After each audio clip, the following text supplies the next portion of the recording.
रात के करीब 2 बजे थे। मुझे नींद नहीं आ रही थी और मैं मजबूर होकर अपनी बहन के कमरे में गया ताकि मैं अपनी बहन को उठाकर उससे बात कर सकूं।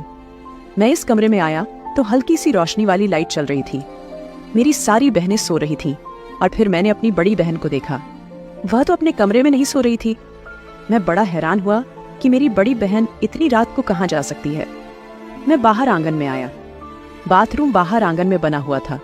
बाथरूम के करीब आया तो मुझे हल्की सी फुसफुसाने की आवाजें आ रही थी। मैंने बाथरूम के करीब से आकर सुना तो वह मेरी बहन की आवाज थी जो किसी को कह रही थी, जल्दी करो वरना कोई आ ना जाए। और कोई लड़का बोल रहा था, रात के 2 बजे कौन आ सकता है, तुम परेशान ना हो। मैं यह सब सुन के चौंक गया।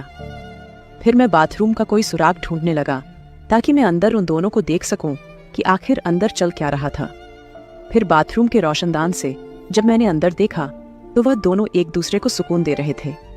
वह लड़का हमारे ही मोहल्ले का था जो मेरी बड़ी बहन को सुकून दे रहा था। मुझे काफी गुस्सा भी आया और मैं परेशान भी हुआ कि क्या करूं। फिर मेरे दिमाग में एक तरकीब आई।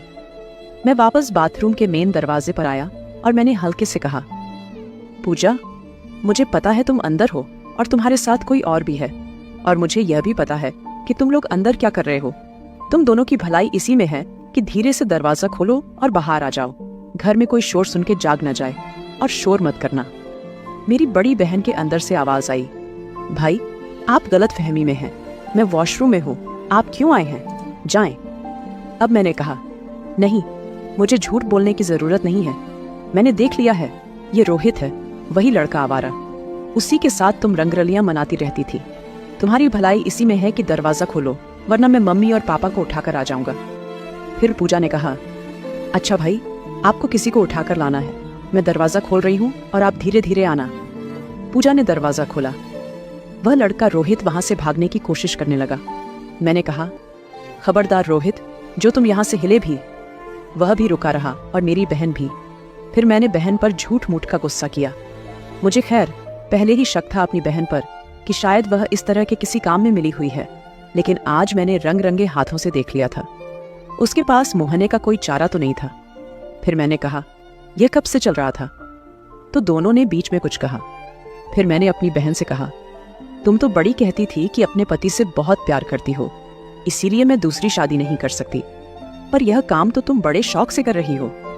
फिर मेरी बहन मुझसे कहने लगी, समीर, जो कुछ भी हुआ अनजाने में हुआ, मेरी इसमें कोई गलती नहीं है, मुझे माफ कर दो और यहां से चले जाओ। मैंने कहा, नहीं, आज तुम थाई हो, मैं इतनी आसानी से तुम्हें नहीं छोड़ूंगा। फिर उसने कहा, समीर, तुम क्या चाहते हो? खुदा का वास्ता है, मुझे जाने दो। मम्मी और पापा को पता चल गया कि मैं रोहित के साथ थी तो वह तो मुझे जान से ही मार डालेंगे। प्लीज मेरे साथ ऐसा जुल्म मत करो, मेरी इज्जत रख लो। फिर मैंने कहा, अच्छा, तुम रोहित को भगाओ, मैं तुमसे अकेले में बात करना चाहता हूँ। शायद रोहित पहले से ही बहुत डरा हुआ था और यह सुनते ही बाहर चला गया। उसने मेरी बात भी नहीं सुनी और फिर मैंने अपनी बहन को पकड़ लिया। मैंने कहा, जो तुम यह काम इसके साथ कर रही थी, चलो बाथरूम के अंदर मेरे साथ भी करो। वह कहने लगी, नहीं भाई, मैं आपके साथ नहीं कर सकती। मैंने कहा, तुम्हें करना पड़ेगा, वरना मैं मम्मी और पापा को उठाकर ले आऊंगा। फिर मेरी बड़ी बहन मुझसे कहने लगी, समीर, शर्म करो, मैं तुम्हारी बड़ी बहन हूं, तुम मुझसे छोटे हो। मैंने कहा, कुछ नहीं होता, इस वक्त मेरा दिमाग बहुत खराब है, वैसे भी मुझे तुम्हारी जरूरत थी, मैं तुम्हें उठाने ही आया था। यह तो अच्छा हुआ कि मुझे तुम इस हालत में मिल गई हो। अब मैं नहीं जाऊंगा खुद को बिना सुकून दिलवाए। फिर मैंने उसे हाथ से पकड़ा और बाथरूम में ले आया। उसने कहा, अच्छा रुको रुको, मेरी बात सुनो पहले। मैंने कहा, एक हाथ में फिर बात बताती रहो। उसने कहा, नहीं, पहले मेरी एक शर्त है, मैं बाद में तुम्हें पूरा पूरा सुकून दूंगी। मैंने कहा, अच्छा बताओ, जल्दी बताओ। उसने कहा, अभी नहीं, वो मैं कल बताऊंगी। मैंने कहा, नहीं नहीं, ऐसा जुल्म मत करो, रात नहीं गुजरेगी। उसने कहा, पक्का वादा है, कल तुम्हें जरूर सुकून पहुंचाऊंगी। लेकिन वो ना मानी और फिर मैं वापस आकर अपने बिस्तर पर लेट गया। अब मुझे काफी देर तक नींद नहीं आई। मैं ऐसे ही जागता रहा और अपनी बहन के बारे में सोचता रहा कि वह कब से रोहित के साथ लगी हुई है। पता नहीं और किस किस के साथ वह है। जिस चीज से मैं डरता था वही काम मेरे घर में हो रहा था। मैं ऐसी चीजों से डरता था कि मेरी बहनें या मेरी मम्मी बाहर किसी के कहने में ना आ जाएं और यह काम ना कर लें। आखिरकार वही हुआ। खैर, मेरी आंख लग गई। आज मेरी आंख सुबह 9 बजे खुली। मैं बाहर आया तो मम्मी नाश्ता बना चुकी थी। मम्मी ने कहा, समीर, आज उठने में इतनी देर क्यों करती? मैंने कहा, हाँ मम्मी, बस आंख लग गई थी। मम्मी ने कहा, अच्छा, जल्दी से नाश्ता कर लो और फिर दुकान पर जाओ। मेरी मम्मी भी मुझे बहुत खूबसूरत और हसीन लगती थी, लेकिन मैं यही सोचता था कि उनसे बात कैसे करूं। फिर मैं इसी मौके की तलाश में था कि कब वो दिन आए कि मम्मी के साथ। खैर, मैंने नाश्ता किया। नाश्ता करने के बाद मैं अपनी बहनों के कमरे में गया। जब मैं गया तो मेरी बड़ी बहन अपने छोटे बेटे को नाश्ता करवा रही थी और मुझे देखकर मुस्कुरा भी रही थी। फिर मैंने अपनी बहन से कहा, एक बात बताओ, तुम्हारी क्या शर्त है? उसने कहा, भाई, आज दोपहर जब आप खाना खाने आएंगे तब मैं आपको बताऊंगी कि मेरी क्या शर्त है। मैंने कहा, अच्छा। फिर मैं अपनी दुकान पर आया तो छोटू ने दुकान खोलकर सफाई सुथरा करके बैठा हुआ था। दुकान पर बैठे हुए मुझे अभी थोड़ी ही देर हुई थी कि जिसका जिक्र मैंने किया था, एक हमारे गांव की लड़की है जिससे मैं पसंद करता हूँ। उसका नाम पूनम है और वह इस मोहल्ले की सबसे खूबसूरत लड़की है। वह सौदा लेने के बहाने मेरी दुकान पर आई और मुझसे कहा, समीर, मैं तुमसे बहुत जरूरी बात करने आई थी। तुम्हारे पास कोई फोन है? मुझे दे दो ताकि मैं तसल्ली से तुमसे बात कर सकूं। फिर उसने कहा, दुकान पर मैं बात नहीं कर सकती। मेरे पास एक बटन वाला मोबाइल था। मैंने उसे वह मोबाइल दे दिया और कहा, जाओ, घर जाओ। फिर घर जाकर पूनम ने मुझे फोन किया। उसने कहा, समीर, मुझे तुम्हारी बड़ी याद आती है, तो मुझसे मिलने की कोशिश करो ना, रात भर तुम्हें याद करती रहती हूँ। मैंने कहा, मुझे तुम्हारी बड़ी याद आती है, लेकिन यह गांव है, यहाँ कोई होटल वगैरह तो मिलते नहीं कि हम वहां जाकर मिल लें। फिर पूनम ने कहा, मेरे पास एक तरकीब है, अगर तुम्हें अच्छी लगे तो। मैंने कहा, क्या? बताओ। उसने कहा, मेरे घर के पीछे कपास की फसल लगी हुई है। अगर उस कपास की फसल में कोई बैठ जाए तो कोई उसे देख नहीं सकता। अगर तुम कहो तो मैं रात को वहां आऊंगी, तुम भी आ जाना। वहां हम एक दूसरे से सुकून से मिल लेंगे। मेरा दिल तो बड़ा किया कि पूनम के साथ मिलूं, क्योंकि वो खूबसूरत बहुत थी। गांव में इतनी खूबसूरत थी कि सारे लड़के उसी के पीछे होते थे। लेकिन मैं डर रहा था कि अगर मैं पूनम के साथ रंगे हाथों पकड़ा गया तो ये गांव वाले मुझे छोड़ेंगे नहीं। और मेरा ध्यान दूसरी ओर भी था, मेरी बहन की तरफ। फिर मैंने पूनम से कहा, पूनम, वह जगह ठीक नहीं है, हम वहां नहीं मिल सकते, कोई और जगह सोचो। उसने कहा, प्लीज समीर, आ जाओ, मुझे तुमसे बात करनी है। और हाँ, घर वाले मेरा रिश्ता ढूंढ रहे हैं, कहीं ऐसा ना हो कि मेरी शादी कर दें। तुम अपनी मम्मी पापा से बात करो, मेरे घर रिश्ता भिजवाओ। मैं पूनम से प्यार तो करता था, लेकिन मैं अभी शादी नहीं करना चाहता था। मैं जिंदगी में अभी भी बहुत कुछ करना चाहता था। फिर मैंने कहा, पूनम, अभी तो मैं इतना अच्छा कमाता भी नहीं हूँ। तुम्हारे सामने की बात है, मेरी छोटी सी दुकान है, इससे बस मुश्किल से घर का खर्च चल रहा है। मैं अपने पैरों पर खड़ा हो जाऊं, फिर तुम्हारे घर रिश्ता जरूर भेजूंगा। फिर पूनम कहने लगी, तब भी जब मैं किसी और के घर चली जाऊंगी, पैरों पर खड़ा हो जाऊं, फिर तुम्हारे घर रिश्ता जरूर भेजूंगा। फिर पूनम कहने लगी, तब भी जब मैं किसी और के घर चली जाऊंगी, मुझे कोई जरूरत नहीं है इतनी दौलत की। जिस हाल में भी तुम रखोगे, मैं उसी हाल में तुम्हारे साथ राजी हूं समीर। खुदा के लिए मैं तुम्हारे बगैर नहीं रह सकती। हालात कुछ मेरे भी ऐसे ही थी। पूनम से शायद मैं सच्ची प्यार करता था। दिल तो मेरा भी चाहता था कि मैं शादी कर लूं, लेकिन मैं ना करूं। मैंने देखा है कि जो जल्दबाजी में शादी कर लेते हैं और फिर कमाने के लिए उनको बाहर जाना पड़ता है, उनकी औरतें यहाँ अकेले किसी और के साथ। इसलिए मैंने सोचा कि मैं अब तक शादी नहीं करूंगा, और अगर करूंगा तो मैं अपनी बीवी को सारी जिंदगी हमेशा अपने साथ ही रखूंगा। ये मैंने सोचा हुआ था। बड़ी मुश्किल से पूनम को मैंने समझाया। मैंने कहा, अभी कुछ सब्र करो, मैं अपने पैरों पर खड़ा हो जाऊं, फिर तुमसे जरूर शादी करूंगा।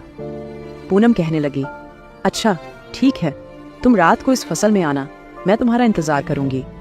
मैंने कहा, पूनम, आज तो नहीं, हाँ मैं तुम्हें जरूर बताऊंगा। उसने कहा, अच्छा समीर, तुम्हारे पास कोई छोटी सी तस्वीर होगी? मैं उसे हमेशा अपने सीने से लगाकर रखूंगी। जब भी तुम्हारी याद आया करेगी मैं उसे देखा करूंगी। मैंने कहा, अच्छा, कल जाऊंगा या आज किसी भी टाइम जाऊंगा। पासपोर्ट साइज तस्वीर बनवा कर आऊंगा और मेरी दुकान पर आ जाना, फिर मैं तुम्हें दे दूंगा। उसने कहा, अच्छा ठीक है। फिर उसने कहा, अच्छा, ये मोबाइल लेने के लिए इस छोटू को भेजो जो तुमने दुकान पर रखा हुआ है। मैंने कहा, अच्छा ठीक है। फिर मैंने छोटू को भेजा। मैंने इस छोटू को कहा, जाओ और वह मोबाइल लेकर आओ। वह मोबाइल लेकर आया। कब दोपहर हो गई मुझे पता ही नहीं चला। फिर मैंने कहा, छोटे, आज तुम घर जाने मत जाना, मैं खुद ही घर जाकर खाना खाऊंगा। उसने कहा, अच्छा ठीक है। अब दोपहर का 1 बज रहा था। मैं खाने के बहाने घर चला गया। घर आया तो मम्मी अभी तक खाना नहीं बना पाई थी। उन्होंने कहा, समीर, आज तुम खाना लेने घर आए हो, इसके लिए छोटू को भेज देते। मैंने कहा, हाँ, वह छोटू जरा काम में बिजी था, इसलिए मैं खुद आया हूँ। उन्होंने कहा, अभी तो खाना नहीं बनाया। अच्छा, तुम बैठ जाओ। फिर मैं अपनी बहन के कमरे में गया। मेरी 2 छोटी बहनें शायद किसी के घर गई हुई थी, वह भी नहीं थी। मेरी बड़ी बहन अकेले बैठी हुई थी। मैंने पूछा, हाँ, क्या शर्त है तुम्हारी? तुमने बताया ही नहीं। उसने कहा, भाई, मैं एक बंदे को पसंद करती हूँ। मैंने कहा, हाँ, मुझे पता है, रोहित को। उसने कहा, नहीं, रोहित को नहीं, वह कोई और है। फिर मैंने कहा, पूजा, तुम रात रोहित के साथ यह काम क्यों करवा रही थी अगर उसे पसंद नहीं करती? उसने कहा, भाई, वह तो मेरी जरूरत पूरी करता है, मैं उससे मना भी नहीं कर पाई, इसलिए। फिर मैंने कहा, पूजा, यह गलत बात है। अगर तुम उसे प्यार नहीं करती तो उसे अपने करीब क्यों आने दिया?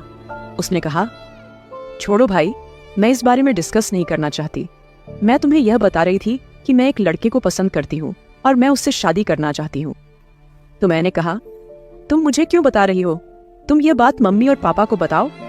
उसने कहा, मम्मी पापा यह बात मानेंगे नहीं, इसलिए तुम्हें बता रही हूँ। मैंने कहा, कौन है वह? हमारे घर के सामने वाली जगह पर एक घर बन रहा था, उसमें शायद मजदूर काम कर रहे थे।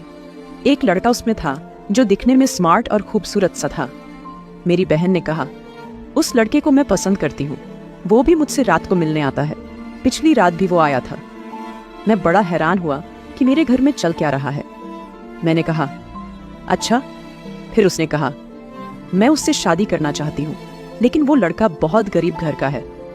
तो मेरे मम्मी और पापा तो मानने के लिए बिल्कुल नहीं होंगे, इसलिए तुम मम्मी और पापा से बात करो, मेरी शादी इस लड़के से करवा दो। मुझे वह लड़का बहुत अच्छा लगता है। मैंने कहा, पूजा, खबरदार, तुम यह सोच भी कैसे सकती हो? उसने कहा, भाई, आप मेरा यह काम कर दें, आप यकीन करें, जो आपको सुकून दूंगी वह सारी जिंदगी याद रखेंगे। जिस अंदाज से उसने बोला था, मैं उसको मना ना कर पाया। मैंने कहा, अच्छा, मैं बात करता हूँ। उसने कहा, नहीं भाई, पहले बात करो, बाद में तुम्हारा काम करूंगी। मैंने कहा, नहीं पूजा, ये काम बहुत मुश्किल है, इसमें बहुत टाइम लगेगा, प्लीज आज रात मुझे सुकून दे दो। उसने कहा, नहीं भाई, आज रात तो मैंने उस लड़के से वादा किया हुआ है, मैं उसको मिलूंगी और उसको मैं सुकून दूंगी, आज मुश्किल है। मैंने कहा, पूजा, क्या हो गया है तुम्हें? ये मुझसे कैसी बातें कर रही हो? मैं तुम्हारा बड़ा भाई हूँ। उसने कहा, हाँ, बड़े भाई हो, और अब मेरे सारे राज भी जान गए हो, इसलिए तुम्हें बता रही हूँ। मैंने फिर कहा, अच्छा पूजा, कोई बात नहीं, इसको आज मना कर दो, आज तुम मुझे सुकून दो, पहले थोड़ा सा दो, एक हद तक दो, लेकिन आज दे दो। फिर मैं कल तुम्हारे सामने मम्मी और पापा से बात करूंगा, लेकिन तरीके से। हम डायरेक्ट ये नहीं बोलेंगे कि फलान लड़का है। मैं मम्मी और पापा को बिठाऊंगा और उनसे कहूंगा कि आप मेरी बड़ी बहन की शादी कर दें, और फिर मैं किसी अच्छे तरीके से चक्कर चलाऊंगा ताकि तुम्हारी शादी उस पठान से हो जाए। मेरी बहन ने कहा, हाँ, ये काम कर दो, पूरी जिंदगी तुम्हें सुकून देती रहूंगी। मैंने कहा, आज रात मेरे कमरे में आना, तुम्हारे साथ तो मेरी दूसरी बहनें भी सो रही होती हैं, इसलिए मैं तो यहाँ नहीं आ सकता, तुम आ जाना। उसने कहा, आज नहीं, कल आऊंगी। मैंने कहा, नहीं, आज तुमने हर हाल में आना है, वरना मैं आज तुमसे उस लड़के को नहीं मिलने दूंगा, सारी रात जागता रहूंगा।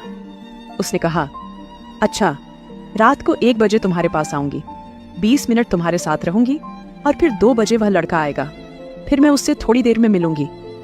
मैंने कहा, अच्छा ठीक है। और फिर वो चली गई। खाना खाकर मैं अपने कमर चला गया और सोचने लगा कि कब मेरी बहन मेरे कमरे में आएगी।